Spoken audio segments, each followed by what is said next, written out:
You're freaked out by the helicopter and the mountains and the house. And you're freaked out by me to be meeting me, having this conversation at this moment, right? You want to see something cool?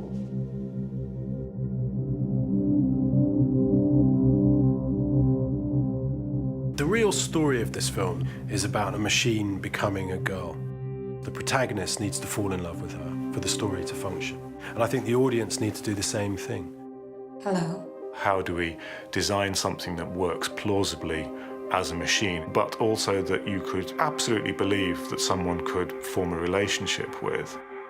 Hi. That was the journey. The design of Ava started with a comic book artist called Jock. He'd put together very different ideas of what Ava might look like, which we were encouraged to engage with. Ava's design was very much driven by Alex, what he had in his mind. I think he wanted it to be very different to anything else. It was less about the robotics and more about this evolved machine. So then we were also looking at human anatomy at the same time to make sure that, yes, we're building the bones in the way that you might build the wishbone suspension on an F1 car, but we're going to connect muscles to that in a way that is the same way as happens in a human being. The role was to have a design that complemented an actor, that didn't get in the way of anything an actor was going to want to do. She's mainly Alicia Vikander, it has to be said. Do you want to be my friend?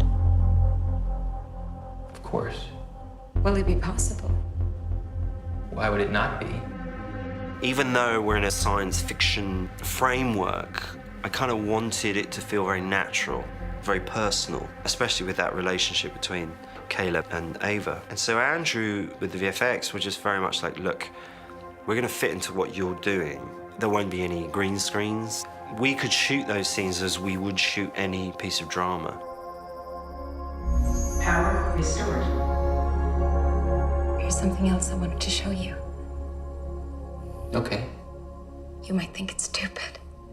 I don't think I will. Alicia Vikander was wearing a prosthetic. He felt really strongly that he wanted to keep her with the robotic head. That means she has to have a full bald cap on, all her hair slicked down, and then the skin stuck on top of that. I don't know how many weeks it took just to make this extremely tight bodysuit that I had to wear. The breakthrough for us was an idea of a mesh.